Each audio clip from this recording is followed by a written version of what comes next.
Hey, what's up? I'm Mark Grote. Welcome into the Daily Score. What a fascinating Chicago Cubs win 3-1 over the Mets.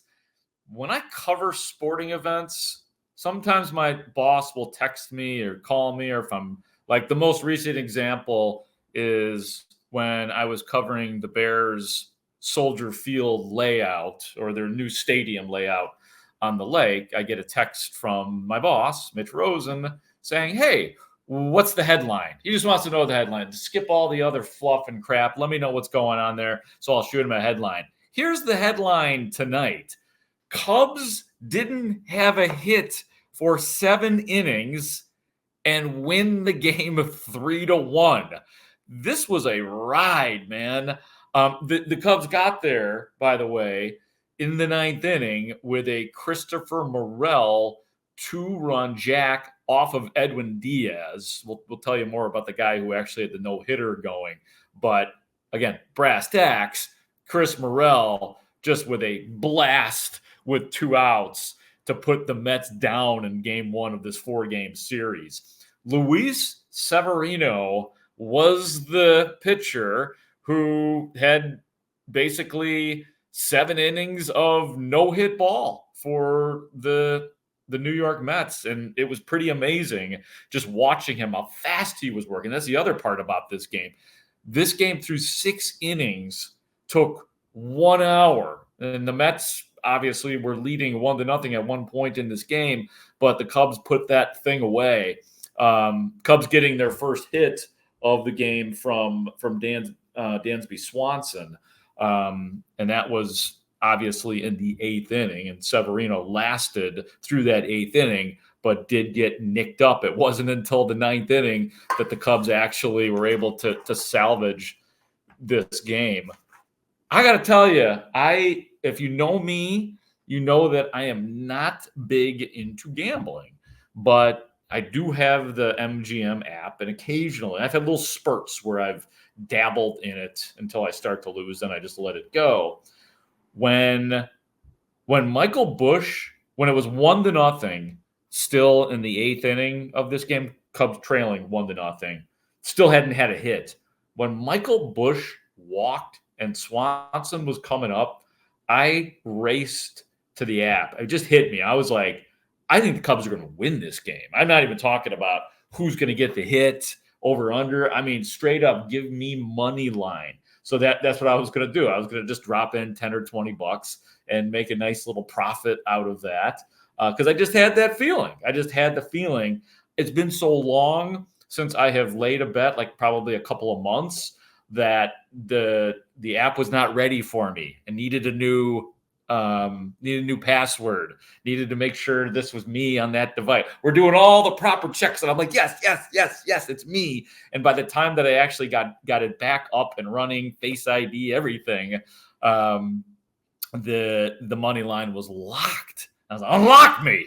So yeah, that was my experience watching that game, at least at that point. So no money for Markey. The 7th inning of this game as well was interesting. 7th inning, it's 1-0 Mets. Mike talk, and this was kind of like a make good. That's why I'm bringing the 7th inning up. Make good for, well, really more for Christopher Morel, I suppose, than Mike Tauchman. But in the Cubs 7th, it's 1-0 Mets. Tauchman at second. Morel with like a looping liner, and Tauchman easily doubled up the inning, sudden death to that inning, and it just felt rough right there. It's like, okay, maybe this is not going to happen. But obviously it did. And I don't know. I mean, like, it may have been, the perception of that baseball may have been difficult for Mike Tauchman, I think, and not knowing that it was just a blooper that was going to be easily caught. But it was one of those games. But 8th inning, finally get the first hit. I should even point out, actually, the Cubs did actually score a run to tie it in the 8th inning, and it was pretty amazing because the Cubs had a couple men on. Craig Counsell decides to pinch hit for Yan Gomes with Nick Madrigal, which I was kind of like, he is prone. We know how much contact he makes, but he can hit a ground ball with the best of them. He did hit a little dribbler towards the left side of the infield, but it was not hit hard enough to turn a double play, which the Mets attempted.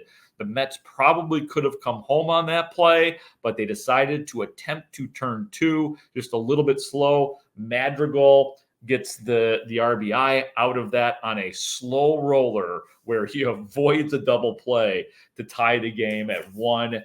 And then, man, I'll be damned if Chris Morel didn't do what he did. And then I was like, can you imagine my anxiety at this point where I'm happy for the Cubs that they take the lead, and it was very dramatic, and it was classic Christopher Morel, no doubt about it. But I'm like, I knew it.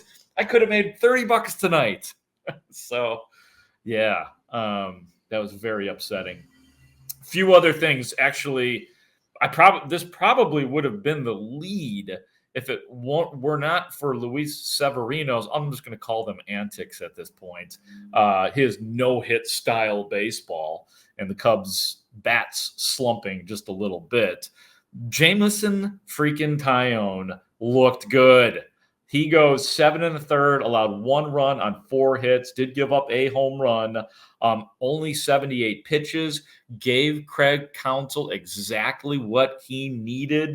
The bullpen is exhausted. A 17-0 win on loss on Saturday did just wonders. Of course, you had plenty of Matt Mervis and Patrick Wisdom pitching that day as well, didn't you?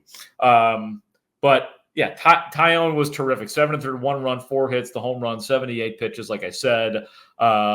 He has looked good since he's come back, since he's begun his season.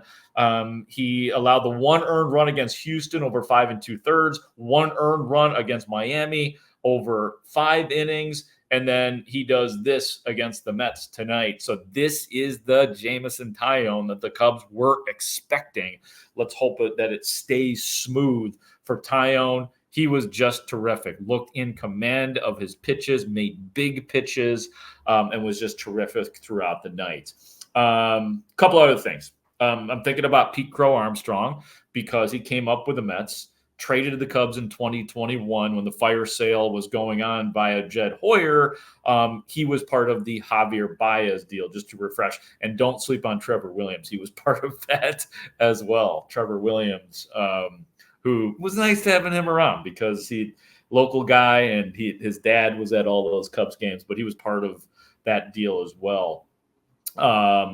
So yeah, I'm thinking PCA 0 for 3. He got booed at one point in time by the Mets fans. It was in the 6th inning, maybe, while Luis Severino has this no-hitter going. PCA attempts to bunt, and they're like, we don't like that.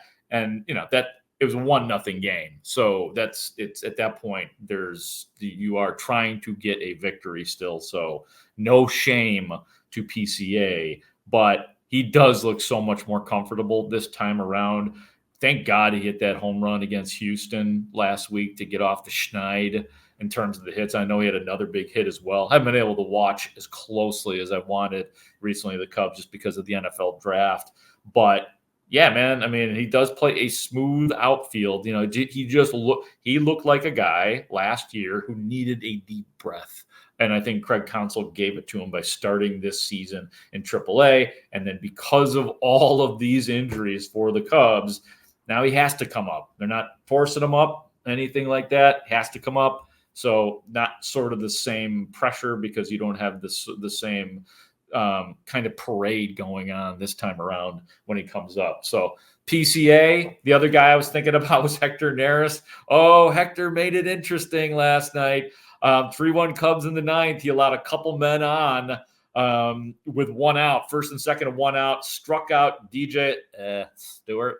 And then he gets Brett Beatty to strike out swinging to end the game dramatically. And I'm still nervous about the end of the Cubs bullpen. Obviously, we've seen Alzolay in earlier innings recently by Craig Counsell, but I don't know how comfortable I am with Hector Neris in there as well in the long run. So I promise you, that because in a year in which there are expectations, you better have a closer by the time it's all said and done.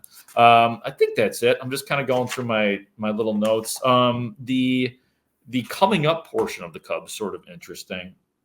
So this is a 4-game series, so 3 more games at the Mets. They come home then to play the Milwaukee Brewers. And that's interesting just because of Craig Counsell and the fact that the Cubs and the Brewers right now are neck and neck in the National League Central. So I'm definitely looking forward to that on that homestand. You'll see the Padres on that homestand as well. But 3 more games with the Mets here in this series. And after the first game is dramatic. Thanks, everybody, for watching the Daily Score. I always appreciate it. Thank you to Ray Diaz, the executive producer of the Daily Score. I'm Mark Grote. I shall talk to you soon.